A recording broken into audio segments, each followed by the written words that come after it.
From Jesus to Christ by Rudolf Steiner. This is lecture 9. The lectures given so far have led essentially to two questions. One relates to the objective event connected with the name Christ Jesus, to the nature of that impulse which as the Christ impulse entered into human evolution. The other question is, how can an individual establish his connection with the Christ impulse? In other words, how can the Christ impulse become effective for the individual? The answers to these two questions are, of course, interrelated. For we have seen that the Christ event is an objective fact of human evolution, and that something real, something actual, comes forth to meet us in the resurrection. With Christ there rose out of the grave a kind of seed kernel for the reconstruction of our human phantom. And it is possible for this seed kernel to incorporate itself in those individuals who find a connection with the Christ impulse. That is the objective side of the relationship of the individual to the Christ impulse. Today we wish to add the subjective side. We will try to find an answer to the question, how does the individual now find it possible gradually to take into himself that which comes forth through the resurrection of Christ? To answer this question, we must first distinguish between two things. When Christianity entered into the world as a religion, it was not merely a religion for those who wished to approach Christ by one or other of the spiritual paths. It was to be a religion which all men could accept and make their own. A special occult or esoteric development was not necessary for finding the way to Christ. We must therefore fix our attention first on that path to Christ, the exoteric path, which every soul, every heart can find in the course of time. We must then distinguish this path from the esoteric path, which right up to our own time has revealed itself to the soul who desire to seek the Christ by gaining access to occult powers. We must distinguish between the path of the physical plane and the path of the supersensible world. In hardly any other century has there been such obscurity concerning the outward exoteric way to Christ as in the 19th. And this obscurity increased during the second half of the century. More and more men came to lose the knowledge of the way to Christ. Those imbued with the thought of today no longer form the right concepts. Such concepts, for example, as souls, even in the 18th century, formed on their way to the Christ impulse. Even the first half of the 19th century was illumined by a certain possibility of finding the Christ impulse as something real. But for the most part in the 19th century, this path to Christ was lost to men. And we can understand this when we realize that we are standing at the beginning of a new path to Christ. We have often spoken of the new way now opening for souls through a renewal of the Christ event. In human evolution, it always happens that a kind of low point must be reached in any trend before a new light comes in once more. The turning away from the spiritual world during the 19th century was only natural in face of the fact that in the 20th century a quite new epoch for the spiritual life of men must begin, in the special sense we have often mentioned. To those who have come to know something of spiritual science, our movement often appears to be quite something new. If, however, we look away from the enrichment that spiritual endeavours in the West have experienced recently through the inflow of the concepts of reincarnation and karma, bound up with the whole teaching of repeated earth lives and its significance for human evolution, we must say that, in other respects, ways into the spiritual world, similar to our theosophical way, are by no means new in Western history. Anyone, however, who tries to rise into the spiritual world along the present path of theosophy will find himself somewhat estranged from the manner in which theosophy was cultivated in the 18th century. At that time in this neighbourhood, this is Baden, and especially in Württemberg, much theosophy was studied, but everywhere an illuminated view of the teaching concerning repeated earth lives was lacking, and thereby a cloud was cast over the whole field of theosophical work. For those who could look deeply into occult connections, and particularly into the connection of the world with the Christ impulse, what they saw was overshadowed for this reason. but within the whole horizon of Christian philosophy and Christian life, something like theosophical endeavours arose continually. This striving towards theosophy was active everywhere, even in the outward, exoteric paths of men who could go no further than sharing externally in the life of some congregation, Christian or otherwise. How theosophical endeavours penetrated Christian endeavours is shown by figures such as Bengal and Oettinger, who worked in Württemberg, men who in their whole way of thinking, if we remember that they lacked the idea of reincarnation, reached all that man can reach of higher views concerning evolution, insofar as they had made the Christ impulse their own. The ground roots of theosophical life have always existed. Hence there is much that is correct in a treatise on theosophical subjects written by Oettinger in the 19th century.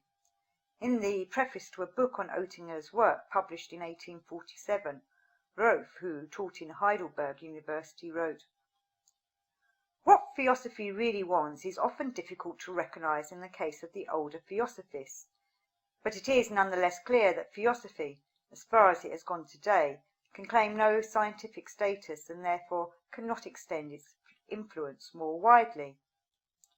It would be very hasty to conclude that theosophy is only an ephemeral phenomenon, and entirely unjustifiable from a scientific standpoint. History already testifies loudly enough to the contrary. It tells us how this enigmatic phenomenon has never been able to accomplish anything, and yet, unnoticed, it is continually breaking through afresh, held together in its most varied forms by the chain of a never-dying tradition." Now we must remember that the man who wrote this learnt about theosophy only in the 40s of the 19th century, as it had come over from many theosophists of the 18th. What came over was certainly not clothed in the forms of our scientific thought. It was therefore difficult to believe that the theosophy of that time could affect wider circles. Apart from this, such a voice coming to us out of the 40s of the 19th century must appear significant when it says, "The main thing is that once theosophy has become a real science, and has thus clearly yielded definite results, these will gradually become matters of general and even popular conviction, and will be regarded as accepted truths by people who could not follow the paths by which they were discovered, and by which alone they could be discovered." After this certainly comes a pessimistic paragraph with which, in its bearing on theosophy, we cannot now agree. For anyone familiar with the present form of spiritual scientific endeavours will be convinced that this theosophy, in the form in which it desires to work, can become popular in the widest circles. Even such a paragraph may therefore inspire us with courage when we read further. "Still this rests in the lap of the future, and there we will not encroach. For the present we will gratefully rejoice in what our valued Oettinger has so beautifully sent forth, and which may certainly count upon a sympathetic reception in a wide circle." Thus we see that theosophy was a pious hope of those who came to know something of the old theosophy that was handed down from the 18th century. After that time the stream of theosophical life was buried under the materialistic trends of the 19th century. Only through what we may now accept as the dawn of a new age do we again approach the true spiritual life, and now in a form which can be so scientific that in principle every heart and every soul can understand it. During the 19th century there was a complete loss of understanding for something that the theosophists of the 18th century still fully possessed. They called it central sin, inner light. Oettinger, who worked in Merkard near Karlsruhe, was for a time the pupil of a quite simple man in Thuringia, named Volker, whose pupils knew that he possessed what was called inner light. What in those days was this inner light? It was none other than that which now arises in every man when earnestly and with iron energy he works through the content of my book, Knowledge of the Higher Worlds. It was fundamentally nothing else that this simple man of Thuringia possessed. What he brought into existence, for his time a very interesting theosophy, was the teaching which influenced Oettinger. It is difficult for a man of the present day to reconcile himself to the knowledge that a deepening of theosophy occurred so recently and gave rise to a rich literature, buried though this is in libraries and among antiquarians. Something else is equally difficult for a man of today to accept the Christ event as first of all an objective fact. How much discussion of this matter there was in the 19th century. It is impossible in a short course to indicate even in outline how many and diverse are the views of the 19th century concerning Christ Jesus. And anyone who takes the trouble to inquire further into opinions concerning Christ Jesus, whether those of theologians or of laymen, will encounter some very real difficulties, if the views of the 19th century on this question are considered in relation to the times in which better traditions still prevailed. In the 19th century, it even became possible for persons to be regarded as great theologians when they were far removed from any acceptance of an objective Christ who entered into and worked in the history of the world.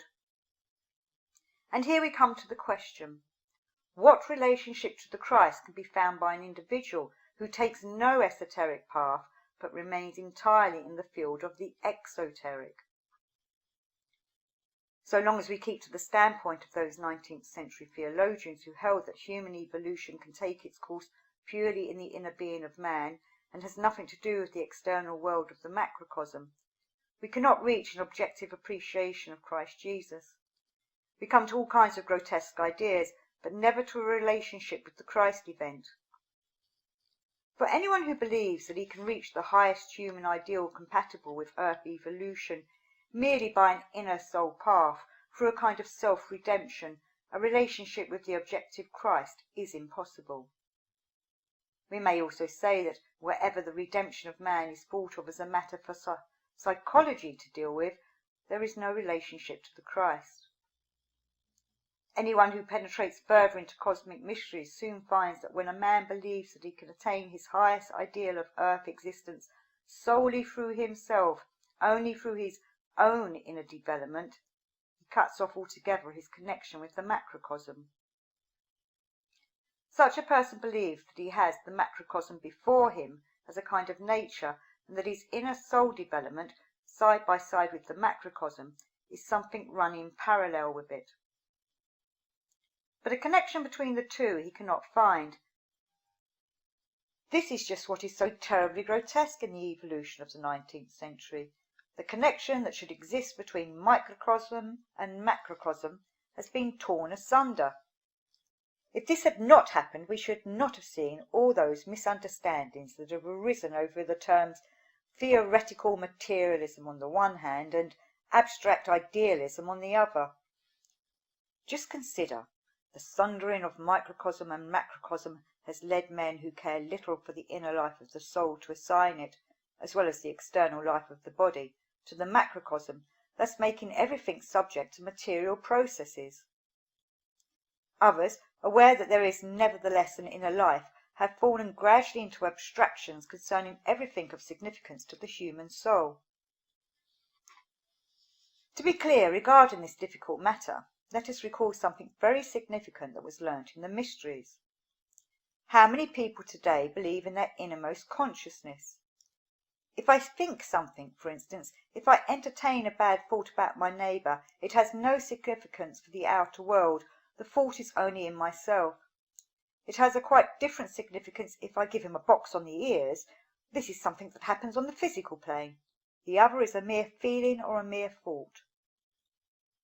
Or again, how many people there are who, when they fall into a sin or lie or an error, say, "This is something that happens in the human soul." And by contrast, if a stone falls from the roof, "This is something that takes place externally." And they will readily explain, using crude sense concepts, that when a stone falls, perhaps accidentally, into water, it sets up ripples which spread out far and wide, so that everything produces effects which continue unobserved, but anything that has occurred in the soul is shut off from the world outside. People could therefore come to believe that to sin, to err, and then to put it right again, is entirely a concern of the individual soul.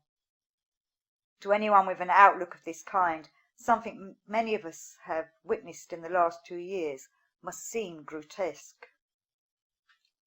Let me recall to you the scene in the Rosicrucian drama, The Portal of Initiation, where Capesius and Strider enter the astral world, and it is shown that what they think, speak, and feel is not without significance for the objective world, the macrocosm, but actually releases storms in the elements. For modern man, it is absurd to suppose that destructive forces can strike at the macrocosm through somebody having had wrong thoughts.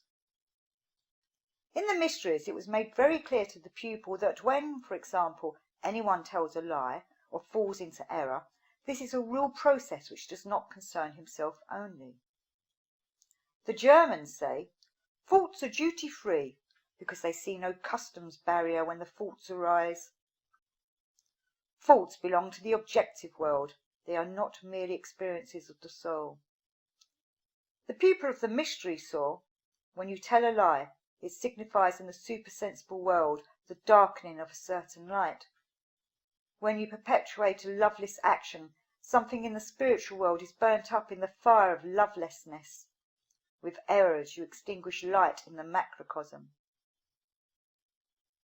The effect was shown to the pupil through objective experience, how, through an error, something is extinguished on the astral plane and darkness follows, or how through a loveless action something acts like a burning and destroying fire. In exoteric life, man does not know what is going on around him. He is like an ostrich with its head in the sand. He does not see effects which nevertheless are there. The effects of feeling are there, and they would be visible to supersensible sight if the man were led into the Mysteries. It was not until the 19th century that anyone could say, everything in which a man has sinned, everything in which he is weak, is his personal affair only. Redemption must come about through an experience in the soul, and so Christ also can be only an experience in the soul. What is necessary in order that man may not only find his way to Christ, but that he may not sunder his connection with the macrocosm, is the knowledge. If you incur error and sin, these are objective, not subjective events, and because of them something happens outside in the cosmos. And in the moment when a man becomes conscious that with his sin, with his error, something objective happens, when he knows that what he has done, what he has given out from himself, is not connected merely with himself, but with the whole objective course of cosmic development, then he will no longer be able to say to himself that compensation for what he has brought about is only an inner concern of the soul. There is indeed a good and significant possibility that a man who sees that thoughts and feelings are objective may also see that what has brought and brings people into mistakes through successive earth lives is not an inward affair related to a single life, but is the consequence of karma. Now, an event which was outside history and outside human responsibility, as was the Luciferic influence in the old Lemurian period, could not possibly be expunged from the world by a human event. Through the Luciferic event, man gained a great benefit. He became a free being. But he also incurred a liability, the propensity to deviate from the path of the good and the right, and from the path of the true. What has happened in the course of incarnations is a matter of karma. But all that has crept down from the macrocosm into the microcosm, all that the Luciferic forces have given to man, is something that man cannot deal with by himself. To compensate for the objective Luciferic event, another objective act was needed. In short, man must feel that what he incurs as error and sin is not merely subjective, and that an experience in the soul which is merely subjective is not sufficient to bring about redemption. Anyone who is convinced of the objectivity of error will thus understand also the objectivity of the act of redemption. One cannot by any means treat the Luciferic influence as an objective act without treating in the same manner the compensating act, the event of Golgotha. A theosophist can only choose between two things. Everything may be set on the foundation of karma, Of course, that is quite right as regards everything that man himself has brought about. But then we come to the necessity of stretching out the repeated lives forward and backward as far as we like, with no end to it in either direction. It always goes round and round like a wheel. The other thing, the alternative choice, is the concrete idea of evolution we must hold, that there was a Saturn, a Sun and a Moon existence which were quite different from the Earth existence, that in the Earth existence the kind of repeated Earth life as we know it first occurred, that the Luciferic event was a single unrepeated event. All this alone gives real content to our theosophical outlook. All this, however, is inconceivable without the objectivity of the event of Golgotha. In pre-Christian times, men were, as you know, different in various ways. One particular difference was that when they came down from spiritual worlds into earthly incarnations, they brought with them, as substance, some of the divine element. For this reason, when a man reflected on his own weakness, he always felt that the best part of him had originated in the divine sphere from which he had descended. But the divine element gradually became exhausted in the course of further incarnations, and it was quite exhausted when the events of Palestine drew near. The last after-effects of it continued to be felt, but none of it was left when John the Baptist declared, "Change your conception of the world, for the times have changed. Now you will no longer be able to rise up into the spiritual as in the past, for the vision that could see into the old spirituality is lost. Change your thinking and accept the divine being who's to give anew to men what they have had to lose through their descent to earth." Consequently, you may deny this if you think in the abstract, but not if you look at history in concrete terms. The feelings and perceptions of men changed altogether at the turning point of the old and new epochs, a point marked by the events of Palestine. After these events, men began to feel forsaken. They felt forsaken when they approached the hardest questions, those which concerned most directly the innermost part of the soul, when, for example, they asked themselves, "What will become of me when I go through the gate of death with a number of deeds that have not been made good?" Then there came to meet them a thought which certainly might be born from the longing of the soul, but could be allayed only when the soul could say to itself, "Yes, a being has lived who entered into the evolution of mankind, and to whom you can hold fast. He is working in the outer cosmos where you cannot go. He is working to bring about compensation for your deeds. He will help you to make good the evil results of the Luciferic influence."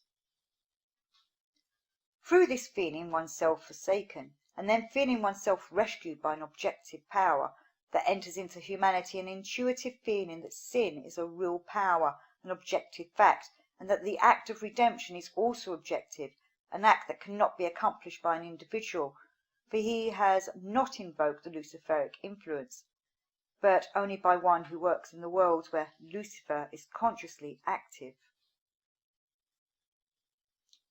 All that I have thus set before you, in words drawn from spiritual science, was not grasped intellectually as knowledge.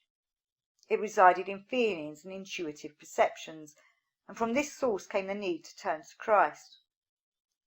For those who felt this need, there was, of course, the possibility of finding in Christian communities ways by which they could deepen all such perceptions and feelings. After man had lost his primal connection with the gods, what did he find when he looked out at the material world? Through his descent into the material realm, his perception of the spiritual, of the physical manifestation of the divine in the cosmos, steadily declined. The remnants of the old clairvoyance faded by degrees, and nature, for him, was in a certain sense deprived of the divine. A merely material world was spread out before him, and in face of this material universe he could in no way maintain a belief that the Christ principle was at work there. The 19th century Kant's Laplace theory, whereby our solar system developed out of a cosmic nebula and eventually life arose on individual planets, has led finally to the universe being regarded as a collaboration of atoms. If we try to think of Christ in this setting, as conceived by materialistic scientists, it makes no sense. There is no place for the Christ being in this cosmogony, no place for anything spiritual. You remember someone saying, I read you the passage, that he would have to tear up his whole conception of the universe if he had to believe in the resurrection. This shows that in contemplating nature, or in thinking about nature, all possibility of penetrating into the living essence of natural facts has disappeared. When I speak like this, it is not by way of disapproval. The time had to come when nature would be deprived of the divine, deprived of the spiritual, so that man could formulate the totality of abstract thoughts required to comprehend external nature, as the outlook of Copernicus, Kepler, and Galileo enabled him to do. The web of thoughts which has led to our age of machinery had to take hold of humanity. On the other hand, it was necessary that this age should have a compensation for the fact that it had become impossible in exoteric life to find a direct path from the earth to the spiritual. For if man had been able to find this path, he would have been able to find the path to Christ, as he will find it in the coming centuries. There had to be a compensation.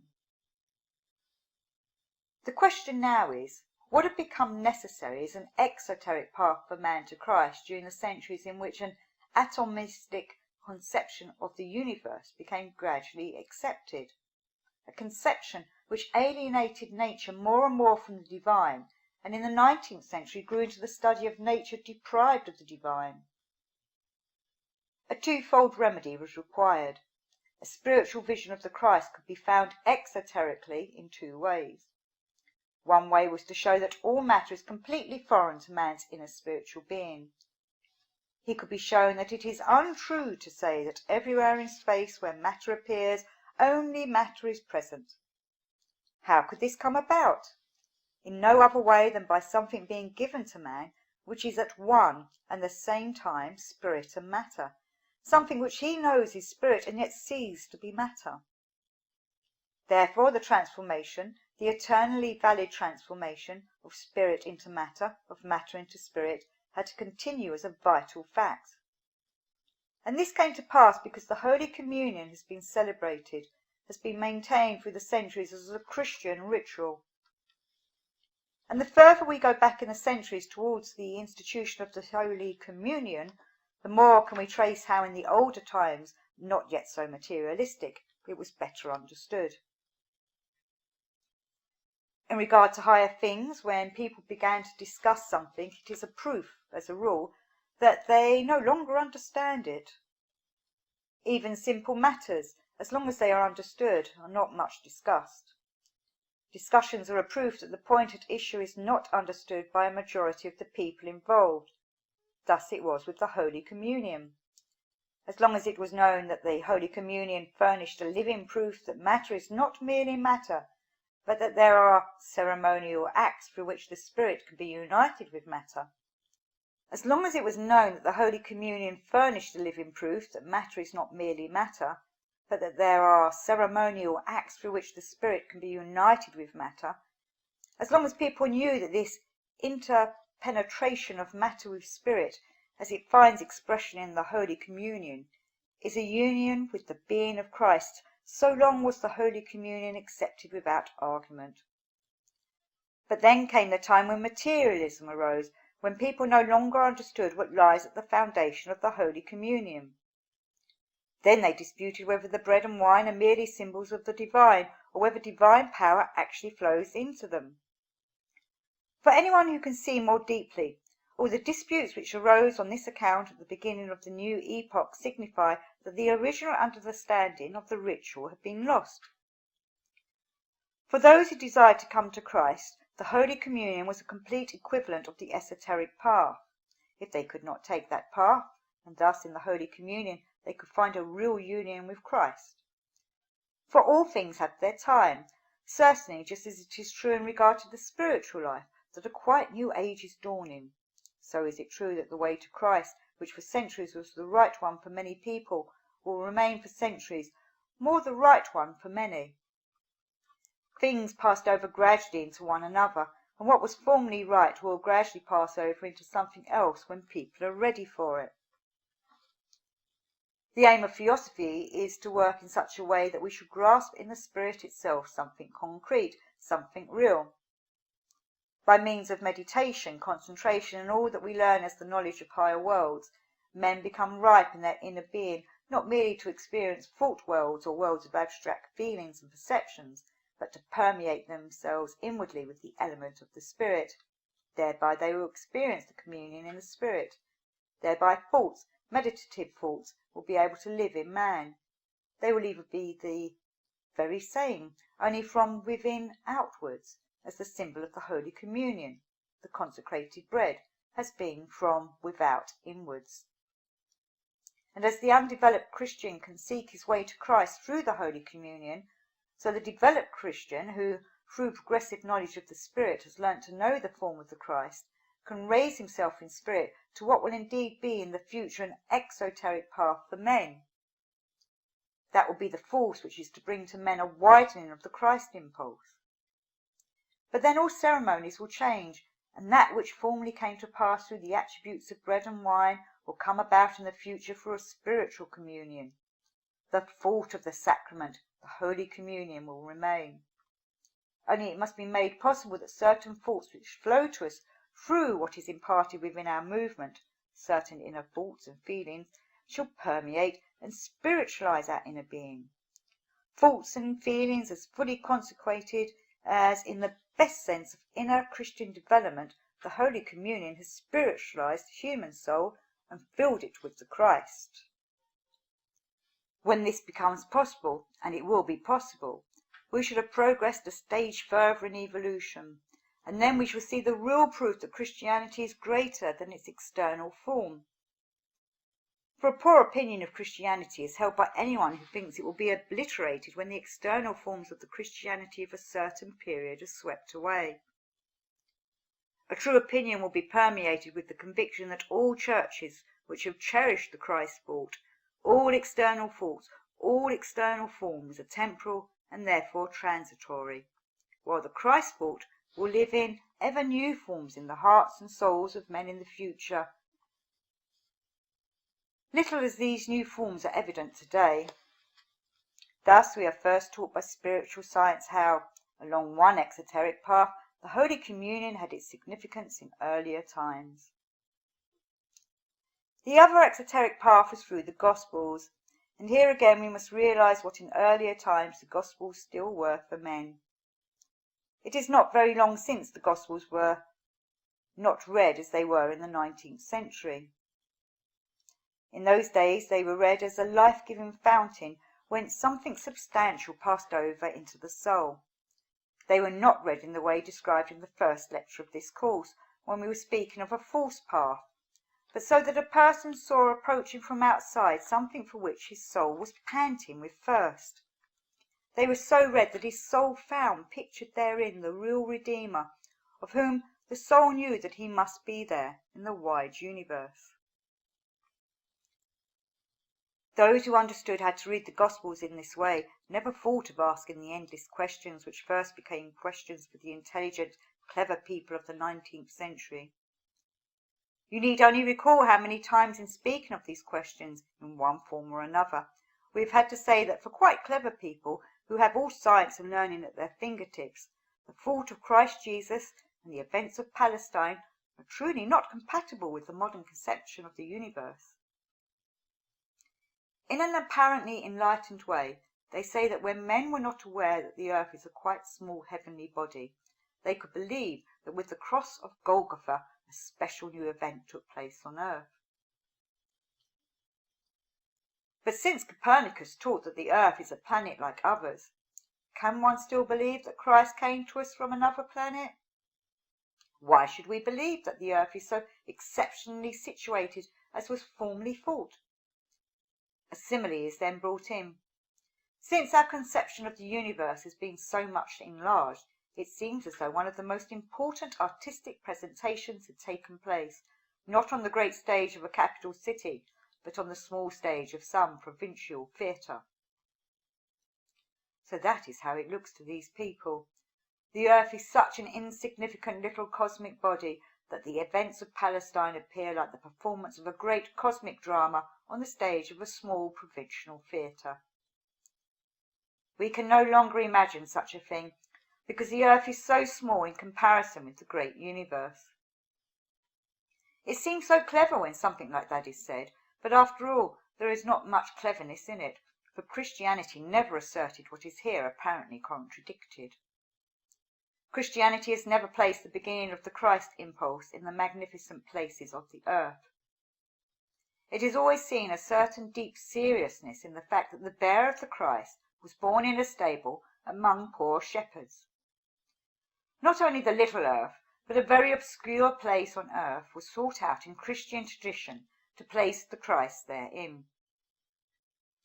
Christianity from the very first answered the questions of the clever people, but they have not understood the answers which Christianity itself has given, because they could no longer let the living force of the great majestic pictures work upon the soul.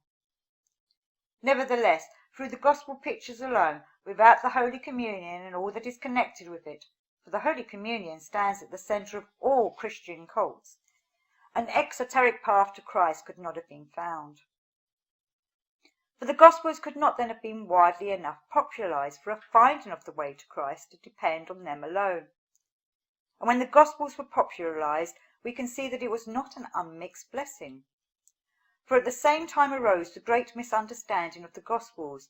They were taken superficially, and then all that the 19th century made of them came about, and indeed, speaking quite objectively, it was bad enough. I think anthroposophists will understand what is meant here by bad enough. No censure is intended, for we cannot but acknowledge the diligence which the 19th century brought to the task of scientific investigation, including all the work in natural science. The tragedy is that this very science, and anyone familiar with it, will grant this. Owing to its deep seriousness and its tremendous devoted industry, which one can only admire, has led to a complete splitting up and destruction of what it wished to teach.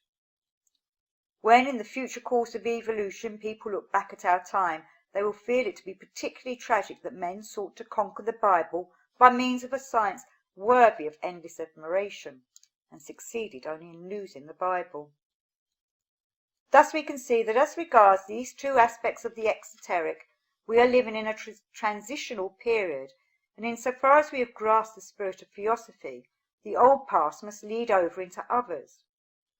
And having now considered the exoteric part of the past to the Christ impulse, we shall see tomorrow how this relationship to Christ takes form in the realm of the esoteric.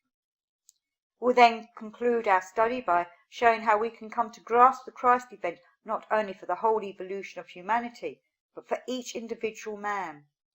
We shall be able to review the esoteric path more briefly because we have assembled building stones for it during past years. We will crown our endeavours by fixing our gaze upon the relationship of the Christ impulse to every individual human soul. From Jesus to Christ by Rudolf Steiner, this is Lecture 10. Yesterday we tried to characterize the path to Christ that can still be taken today, as it could especially in earlier times by exoteric means. We will now touch briefly on the esoteric path, the path which leads to Christ in such a way that he can be found within the supersensible worlds.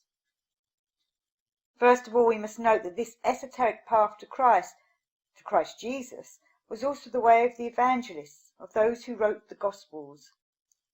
For although the writer of the John Gospel had himself witnessed many of the events he describes, as you can see from the lecture cycle on this Gospel, his chief object was not merely to relate what he remembered, for this applies only to those minute, exact details which surprise us in his Gospel. The great, majestic, crowning features of the work of redemption, of the mystery of Golgotha, were drawn by the writer of this Gospel from his clairvoyant consciousness also. Consequently, although the Gospels are really revived mystery rituals, this is shown in my Christianity as mystical fact. They are so because the writers of the Gospels, following their esoteric path, could procure for themselves out of the supersensible world a picture of the events in Palestine which led to the mystery of Golgotha. Ever since the mystery of Golgotha up to our own times, a person who desired to come to a supersensible experience of the Christ event had to go through the stages which you will find described in earlier lecture cycles as the 7 stages of our Christian initiation: the washing of the feet, the scourging, the crowning with thorns, the mystic death, the burial, the resurrection, the ascension. Today we will make clear to ourselves what the pupil can attain by going through this Christian initiation. First of all, one essential point. As you can convince yourselves by reading the lectures on this subject, Christian initiation is very different from the incorrect method of initiation described in the first lecture of this course. In Christian initiation, certain feelings which belong to humanity in general are first invoked, and they lead to an imagination of the washing of the feet.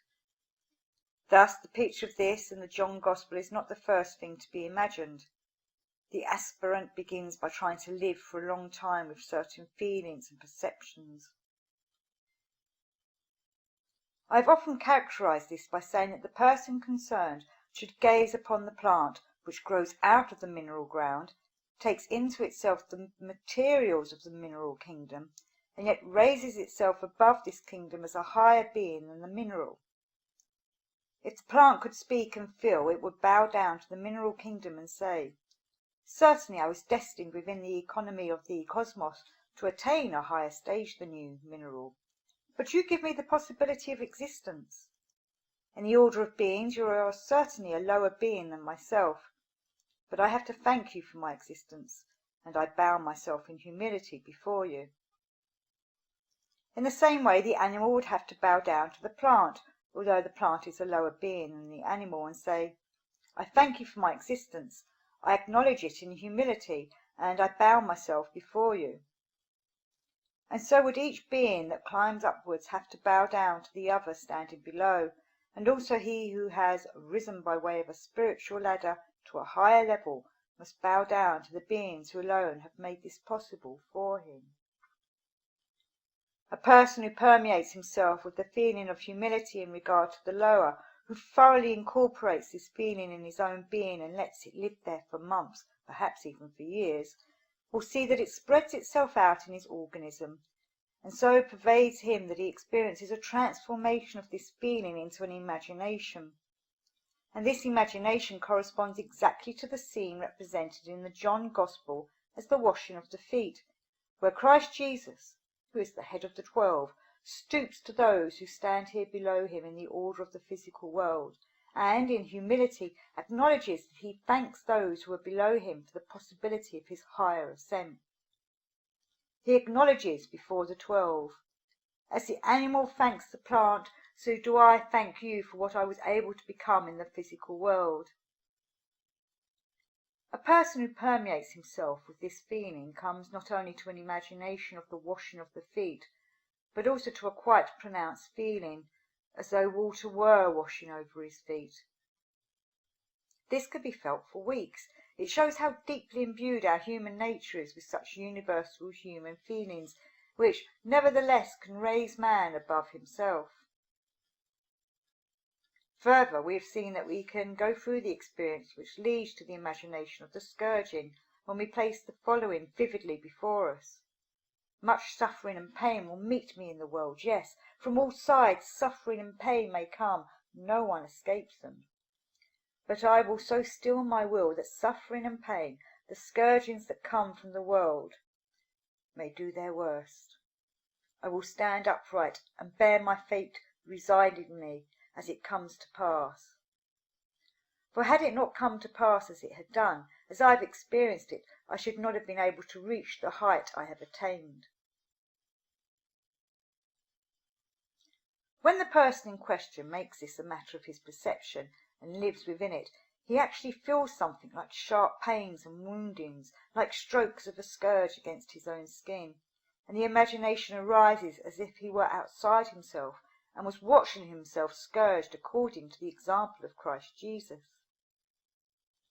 In line with this example, one can experience the crowning of thorns, the mystic death, and so on.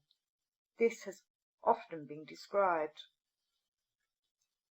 What is attained by a man who thus seeks within himself to experience first the 4 stages, and then, when his karma is favourable, the others also, making in all 7 stages of Christian initiation? From the foregoing description, you can gather that the whole scale of feelings we go through ought to strengthen us and give us power, and ought to make us into quite another nature, so that in the world we feel ourselves standing strong, powerful and free, and also capable of every act of devoted love. In Christian initiation, this ought in a deep sense to become a second nature to us. For what has to happen?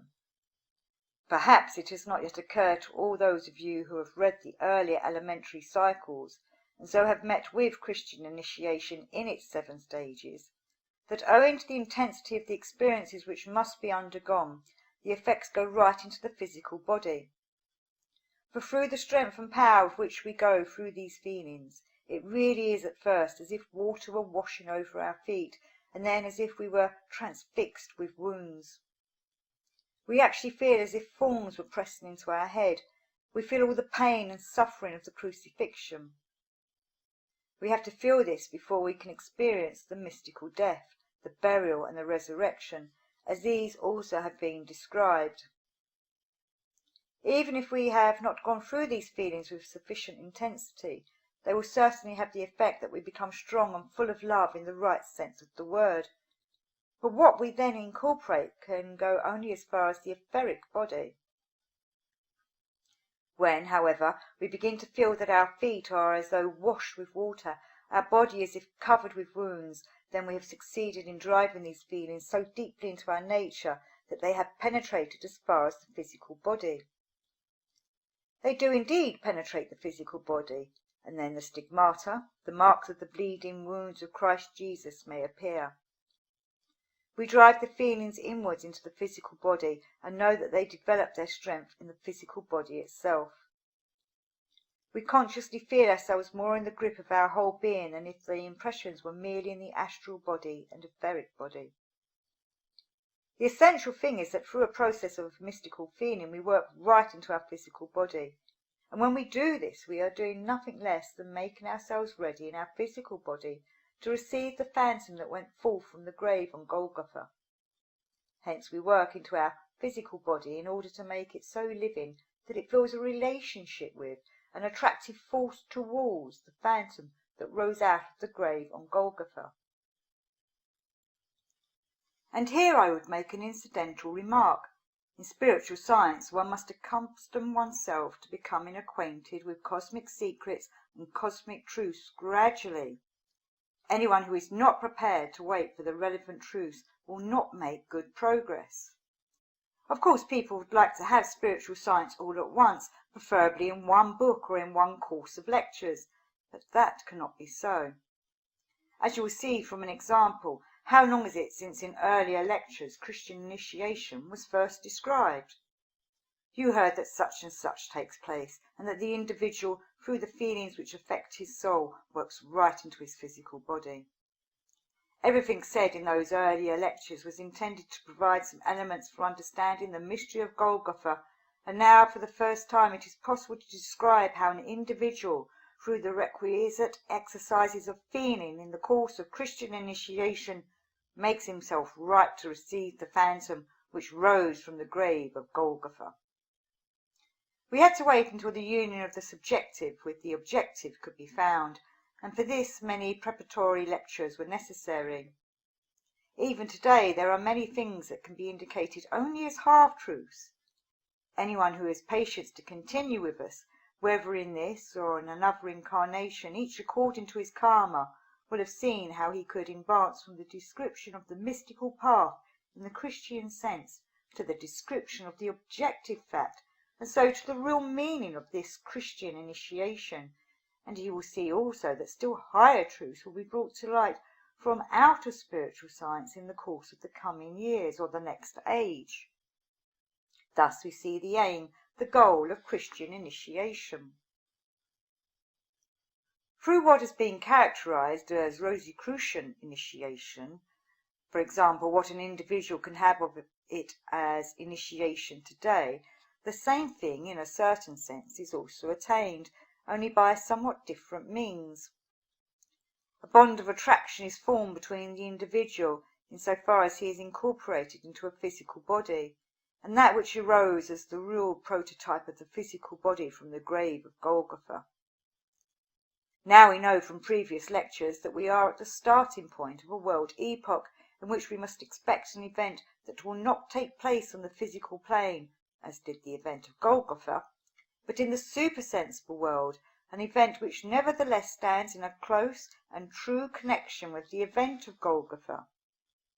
The latter was designed to give back to man his real physical false body, the phantom which had degenerated from the beginning of the earth evolution, and for the giving back of it a series of events on the physical plane had to occur. But for that which is now to happen, an event on the physical plane is not necessary. An incarnation of the Christ being in a human body of flesh could take place only once in the course of the earth evolution. When people announce a repetition of the incarnation of this being, it simply means that the Christ being is not understood. The event now to come, which can be observed only in a supersensible world, has been characterized in the words, Christ becomes for men the Lord of Karma. This means that in future the ordering of karmic transactions will come about through Christ. Ever more and more will men of the future feel, I am going through the gate of death with my karmic account. On one side stand my good, clever and beautiful deeds, my clever, beautiful, good and intelligent thoughts. On the other side stands everything evil, wicked, stupid, foolish and loathsome. But he who in the future will have the office of judge for the incarnations which will follow in human evolution, in order to bring order into this karmic account of men, is the Christ. And truly we have to picture this in the following way. After we have gone through the gate of death, we shall be incarnated again in a later period. We shall then have to encounter events through which our karma can be balanced, for every man must reap what he has sown. Karma is a just law. But what the karmic law has to fulfill is not only there for individual men. Karma does not only balance the accounts of each ego, but in every case the balancing must be arranged so as to be in the best possible accord with the concerns of the whole world. It must enable us to give all possible help to the advancement of mankind on earth. For this we need enlightenment, not merely the knowledge that the karmic fulfillment of our deeds must come about. The fulfillment can take a form which will be either less or more useful for the general progress of humanity. Hence we must choose those thoughts, feelings or perceptions which will pay off our karma and at the same time serve the collective progress of mankind. In the future it will fall to Christ to bring the balance of our karma into line with the general earth karma and the general progress of humanity. And this happens principally in the time between death and a new birth. But it will also be prepared for in the epoch of time we are now approaching, before whose door we stand, because men will more and more acquire the capacity for a special experience. Very few are capable of it now, but from the middle of this century onwards, through the next 1,000 years, more and more people will have the following experience. A person has done this or that. He will feel constrained to reflect on his action, and something like a dream picture arising in his mind will make a quite remarkable impression on him. He will say to himself, I cannot identify this as a recollection of something I have done, yet it feels like an experience of my own. Like a dream picture it will stand there before him, closely concerned with him, but he cannot recall that he has experienced or done it in the past. If he is an anthroposophist, he will understand the matter. Otherwise he will have to wait until he comes to anthroposophy and learns to understand it. The anthroposophist will know. What you see as an apparent consequence of your actions is a picture that will be fulfilled in the future. The balancing of your actions is shown to you in advance. We are at the beginning of an epoch in which men, directly after they have committed a deed, will have a premonition, a feeling, perhaps even a significant picture of how this deed will be karmically balanced. Thus, in closest connection with human experience, enhanced capabilities for humanity will arise during the coming epoch. These capabilities will give a powerful stimulus to human morality, and this will signify something quite different from the voice of conscience, which has been a preparation for it. The individual will no longer believe, "What I have done will die with me." He will know quite exactly, "My action will not die when I die, it will have a consequence which will live on with me." And there is much else that the individual will know. The time during which the doors of the spiritual world have been closed to men is nearly over. Men must again climb up into the spiritual world. Their awakening capacities will enable them to participate in the spiritual world. Clairvoyance will always be different from this participation. Just as there was an ancient dreamlike clairvoyance, so will there be a future clairvoyance that is not dreamlike, the clairvoyance of people who know what they are doing and what it signifies. Something else too will come about. The individual will know, "I am not alone. Everywhere there are spiritual beings who stand in a relationship to me." Men will learn to communicate with these beings and to live with them.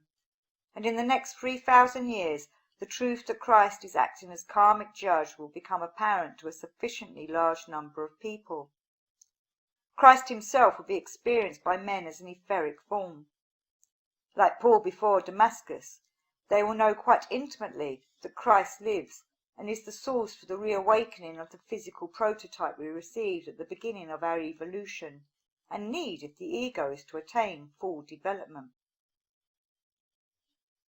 If through the mystery of Golgotha something happened which gave the greatest impetus to human evolution, on the other hand it came at the time when the human mind, the human soul, were in their darkest condition. There were indeed ancient periods of evolution when men could know with certainty, because they had an ancestral memory, that the human individuality goes through repeated earth lives. In the Gospels, the teaching of repeated earth lives is apparent only when we understand the Gospels and can discern traces of it there. That was the time when men were least fitted to comprehend this teaching. In the later times, when men sought for Christ along the path indicated, we have shown in these lectures how different it was in Buddhism, and how in Western consciousness the thought of repeated earth lives arising as something self-evident. Certainly many misunderstandings still prevail, but whether we take this idea from Lessing or from the psychologist Drossbach, we become aware that for the European consciousness, the teaching of reincarnation concerns humanity at large, whereas in Buddhism, the individual regards the question of how he goes from life to life, how he can free himself from the thirst for existence, as concerning only his personal inner life. The Oriental makes what is given to him as teaching about reincarnation into a path of individual redemption, whereas for Lessing the essential question was, how can the whole of humanity move forward? According to Lessing, we must distinguish successive periods of time within the progressive development of humanity. Something new is given to humanity in each epoch. We see from history that new civilizing actions keep on emerging in the course of human development. How could one speak of the evolution of the whole of humanity, says Lessing, if a soul lived in only one epoch? Whence could the fruits of civilization come if human beings were not born again, if what they had learnt in one epoch were not carried over into the next, and its fruits into the following epoch, and so on? Thus for Lessing, the idea of repeated earth lives is not only a concern of the individual soul, it concerns the whole course of earthly civilization. And in order that an advanced civilization may arise, a soul which lives in the 19th century must carry over into its present existence whatever it had previously gained. For the sake of the earth and its civilization, human beings must be born again. That is Lessing's thought. But in this thought of reincarnation as concerning all mankind, the Christ impulse has been at work, woven into it. For the Christ impulse makes everything a man does or can do into an action of universal relevance, not something that touches him only as an individual. He only can be Christ's disciple who says, "I do it for the least of the brethren, because I know thou feelest as though I had done it for thee." As the whole of humanity is bound up with Christ, so does he who confesses Christ feel that he belongs to all mankind. This thought has worked into the thinking, feeling and perception of the whole human race. And when the idea of reincarnation reappeared in the 18th century, it appeared as a Christian thought. And although Vinderman treated reincarnation clumsily, in an embryonic way, yet in his prize essay of 1851, his thought of reincarnation is permeated by the Christian impulse. He devotes a special chapter to showing the connection between Christianity and the teaching of reincarnation. It was necessary in human evolution that souls should first accept the other Christian impulses, so that the thought of reincarnation might come to our consciousness in a right form. And indeed this thought of reincarnation will so connect itself with Christianity that it will be felt as something that leads a person on through successive incarnations. We shall understand how individuality, which is completely lost according to the Buddhist view, as we saw from the conversation of King Milinda with the sage Nagasena, first receives its true content by becoming permeated with Christ. We can now understand why the Buddhist view, about 500 years before the appearance of Christ, lost the human ego while retaining the teaching of successive incarnations. We have reached a time in which the human organism must understand, accept, permeate itself with the thought of reincarnation. For the progress of human evolution does not depend on what teachings are promulgated or find a new foothold. Other laws come into consideration, and they do not depend upon ourselves. In the future, human nature will develop certain powers which will have the effect that the individual, as soon as he has reached a certain age and has become properly conscious of himself, will have the feeling, "There is something in me which I must understand." This feeling will take hold of men more and more. In past times, even when human beings were fully aware of themselves, the consciousness which is now to come did not exist. It would express itself somewhat as follows: I feel something within me which is connected with my personal ego.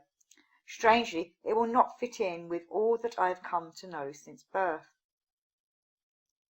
One man will understand what is at work here, another will not.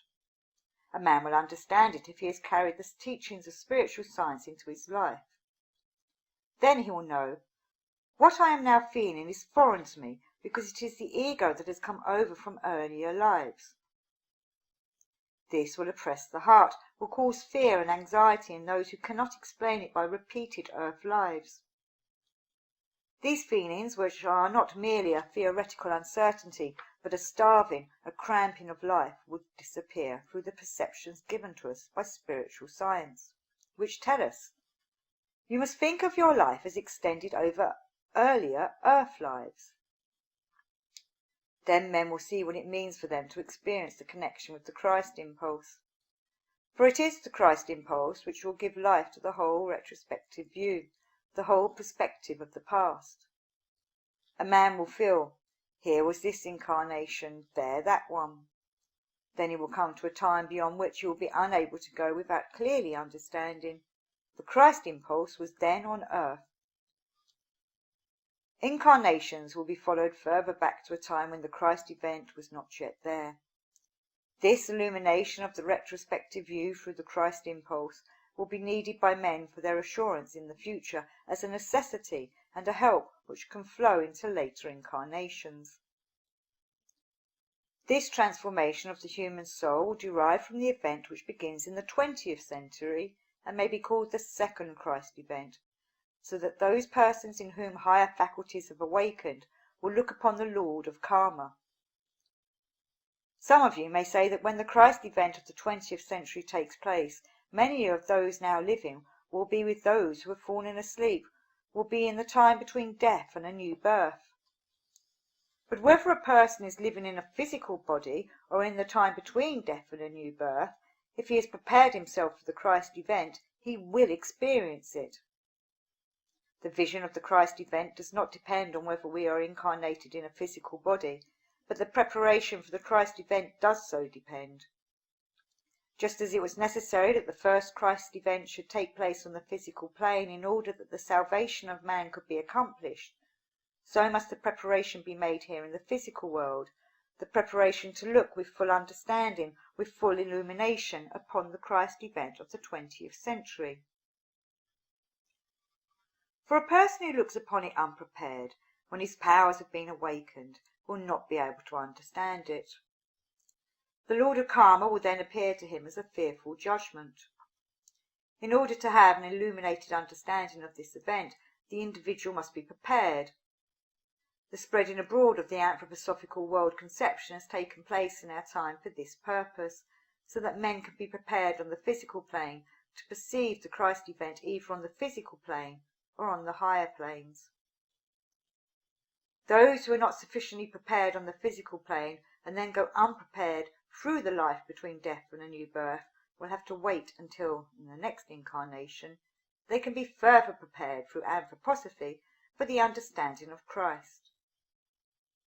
During the next 3,000 years, the opportunity will be given to men of going through this preparation, and the purpose of all anthroposophical development will be to render men more and more capable of participating in that which is to come. Thus we understand how the past flows over into the future, when, for example, we recall how the Buddha permeated the astral body of the Nathan Jesus child. We see how the activity of the Buddha forces continued after he himself no longer needed to incarnate again on earth. And when we remember how influences not directly connected with the Buddha worked on in the West, we see how the spiritual world penetrates the physical. All this preparation is connected with the fact that men are always drawing nearer to an ideal which dawned in ancient Greece, an ideal formulated by Socrates, that when a man grasps the idea of the good, the moral, the ethical, he feels this idea as so magical an impulse that he becomes capable of living in accordance with it as an ideal. Today we are not so far advanced that this ideal can be realized. We are only so far on that in certain circumstances a man may very well form a concept of the good. He may be very clever and wise, and yet he need not be morally good. The direction of inner evolution, however, is such that the ideas we hold of the good will immediately become moral impulses. That is the intent of the evolution we shall experience in the approaching times. And the teachings given on earth will increasingly be such that in the course of future centuries and millennia, human speech will come to have an effect unimaginably greater than it has now or ever had in the past. Today, in the higher worlds, anyone can see clearly the connection between intellect and morality, but as yet there is no human speech which works so magically that when a moral principle is stated, it sinks down into a man as a new idea, so that he perceives it as directly moral, and cannot do otherwise than act upon it as a moral impulse. After the next 3,000 years, it will be possible to use a form of speech that could not now be entrusted to our heads. It will be such that everything intellectual will at the same time be moral, and this moral element will penetrate into the hearts of men. During the next 3,000 years, the human race must become as though permeated with magical morality. Otherwise, men would not be able to bear such an evolution. They would only misuse it. For the special preparation of an evolution of this kind, we must look at a much slandered individuality who lived about a century before our era. He is mentioned, though certainly in a distorted form, in Hebrew writings as Jeshu ben Pandera, Jesus the son of Pandera. From lectures once given in Bern, some of you will know that this Jeshu ben Pandera worked in preparation for the Christ event by training pupils, among whom was one who became the teacher of the writer of the Gospel of Matthew. Jeshu ben Pandera, a noble Essene figure, preceded Jesus of Nazareth by a century. Jesus of Nazareth himself only went among the Essenes, whereas Jesu ben Pandera was altogether an Essene. Who was Jesu ben Pandera? The successor of that Bodhisattva who in his final earthly incarnation had risen in his 29th year to be Gautama Buddha was incorporated in the physical body of Jesu ben Pandera. Every Bodhisattva who rises to the rank of a Buddha has a successor. This Oriental tradition corresponds exactly with occult research. The Bodhisattva who worked at that time in preparation for the Christ event was re-embodied again and again. One of his re-embodiments is fixed for the 20th century. It is impossible to speak here more exactly concerning the re-embodiment of this Bodhisattva. Something, however, can be said about the way in which such a Bodhisattva may be recognized. Through a law which will be demonstrated and explained in future lectures, it is a peculiarity of this Bodhisattva that when he reappears in a new embodiment, and he always reappears thus in the course of the centuries, he is quite dissimilar in his youth from what he comes to be in his later activities. At a quite definite point of time in the life of this Bodhisattva, something like a revolution, a great transformation, always takes place. To express it more in detail, in some place or other there is a more or less gifted child, in whom it is not noticeable that he has to do anything special in preparation for the future evolution of humanity. Occult research confirms that no one during his childhood and youth gives so little sign of what he really is as he who is to incorporate a Bodhisattva. For at a certain point of time in his life a great change comes over him. If an individuality from the remote past, Moses for example, is incorporated, it is not the same with him as it is with the Christ individuality, to whom Jesus of Nazareth left the sheaths. In the case of a Bodhisattva there certainly will be something like an exchange, but the individuality remains in a certain sense, and the individuality who comes from the remote past, as patriarch or another, and is to bring new forces for the evolution of humanity, descends, and the human being who receives him experiences an immense transformation. This transformation occurs particularly between the 30th and 33rd years. It can never be known beforehand that this body will be taken possession of by the Bodhisattva. The change never shows itself in youth. The distinctive feature is precisely that the later years are so unlike the youthful ones. He who was incorporated in Jesu ben Pandara, the Bodhisattva who was repeatedly reincarnated and who succeeded Gautama Buddha, has prepared himself for his Bodhisattva incarnation so that he can reappear and rise to the Buddha dignity exactly 5,000 years after the illumination of Gautama Buddha under the Bodhi tree. Here again occult investigation fully agrees with Oriental tradition. So 3,000 years from now, this Bodhisattva, looking back on all that has happened in the new epoch and looking back on the Christ impulse and all that is connected with it, will speak in such a way that his speech will make into a reality what has just been characterized. Intellectuality will become directly moral. The future Bodhisattva, who will place all that he has at the service of the Christ impulse, will be a bringer of the good through the word, through the Logos. He will speak in a language as yet possessed by no man, but a language which is so holy that he who speaks it can be called a bringer of the good.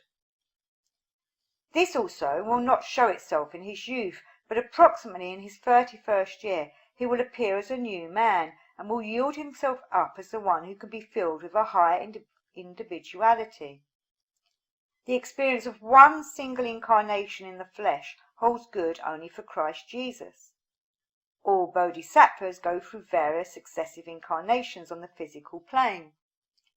This bodhisattva, 3,000 years hence, will have advanced so far that he will be a bringer of the good, a Maitreya Buddha who will place his words of goodness at the surface of the Christ impulse, which a sufficient number of men will by then have made part of their lives. The perspective of the future development of man tells us this today. What was necessary so that human beings could come gradually to this epoch of evolution? This we can make clear as follows. If we wish to make a graphic picture of what happened in ancient Numeria for the earth evolution of man, we can say, that was the time when man descended from divine heights. It was ordained for him that he should develop further in a certain way, but through the Luciferic influence he was cast down more deeply into matter than he would have been without that influence. Thereby his path in evolution became different. When man had gone downwards to the lowest stage, a powerful impetus in the upward direction was required. This impetus would come about only because in the higher worlds the being whom we designate as the Christ being had formed a resolution which he would not have needed to take for his own evolution.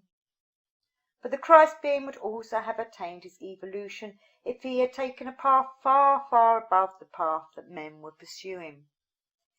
He could have passed by, so to speak, far above the evolution of humanity. But if the upward impulse had not been given, human evolution would not have been compelled to continue on its downward path. The Christ would have had an ascent, but humanity a downfall.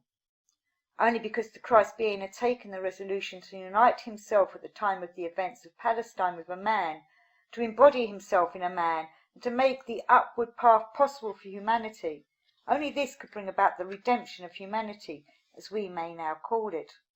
Redemption from the impulse brought by the Luciferic forces and designated symbolically in the Bible as original sin, the temptation by the serpent and the original sin that was its consequence. Christ accomplished something that was not necessary for himself. What kind of act was this? It was an act of divine love.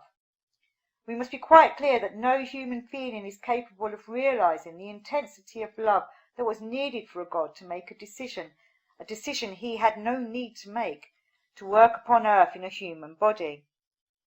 Thereby, through an act of love, the most important event in human evolution was brought about.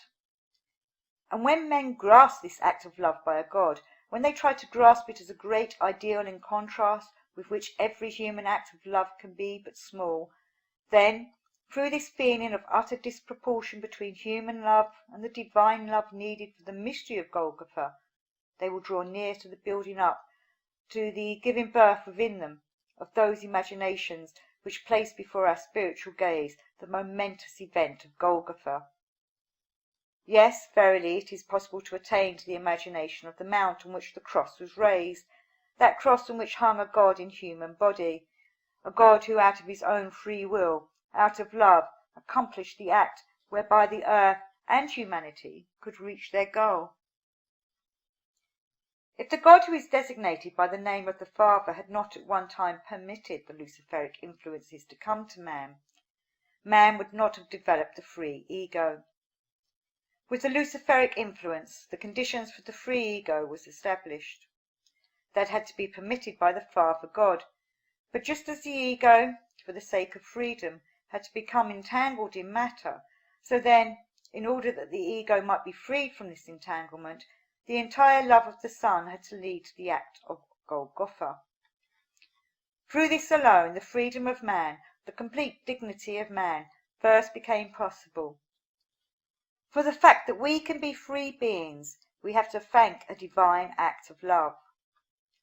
As men we may feel free beings, but we may never forget that for this freedom we have to thank this act of love. Then, in the midst of our feeling, the thought will arise. You can attain to the value, the dignity of a man, but one thing you may not forget, that for being what you are, you have to thank him who has brought back to you your human prototype through the redemption on Golgotha. Men should not be able to lay hold of the thought of freedom without the thought of redemption through Christ. Only then is the thought of freedom justified. If we will to be free, we must bring the offering of thanks to Christ for our freedom. Then only can we really perceive it, and those who consider that their dignity as men is restricted when they thank Christ for it should recognize that human opinions have no significance in face of cosmic facts, and that one day they will very willingly acknowledge that their freedom was won by Christ.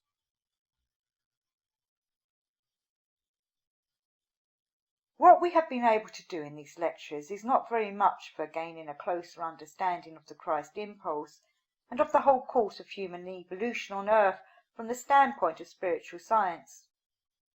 We can only bring together single building stones. But if the effect upon our souls is something like a renewed stimulus to further effort, to further development along the path of knowledge, then these stones will have done their work for the great spiritual temple of humanity. And the best we can carry away from a spiritual scientific study such as this is that once more we have learnt something towards a certain goal, that we have again somewhat enriched our knowledge. And our high goal is this, that we may know more exactly how much we still need to know. Then we shall be more and more permeated with the truth of the old Socratic saying, the more a man learns, the more he knows how little he knows. But this conviction is good only when it is not a confession of passive, easygoing resignation, but testifies to a living will and effort towards an ever-extending knowledge. We ought not to acknowledge how little we know by saying, since we cannot know everything, we would rather learn nothing, so let us fold our hands in our lap. That would be a false result of spiritual scientific study. The right result is to be more and more inspired to further striving, to regard every new thing learned as a step towards the attainment of yet higher stages. In these lectures we have perhaps had to say much about the redemption thought without often using the word. This redemption thought should be felt by a seeker after the Spirit as it was felt by a great forerunner of our spiritual science, that it is related and entrusted to our souls only as a consequence of our striving after the highest goals of knowing, feeling, and willing. And as this great forerunner connects the word redemption with the word striving, and has expressed it in the line, "He who never gives up striving, he it is whom we can redeem," so should the anthroposophist always feel. The true redemption can be grasped and felt and willed in its own realm only by someone who never gives up. May this lecture cycle, which has been specially laid upon my heart because so much has to be said in it concerning the redemption thought, be a stimulus to our further endeavours. May we find ourselves ever more and more united in our endeavours during this incarnation and in later ones.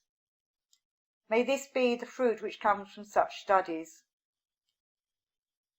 With this we will close, taking with us as a stimulus the thought that we must continually exert ourselves in order that we may see what the Christ is, on the one hand, and on the other may draw nearer to redemption, which is being set free not merely from the lower earth path and earth fate, but free also from everything that hinders man from attaining his dignity as man. But these things are written down truly only in the annals of the spiritual. For the script that can be read in spiritual realms is the only true writing. Let us therefore strive to read the chapter concerning the dignity of man and the mission of man, in the script where these things stand written in the spiritual worlds.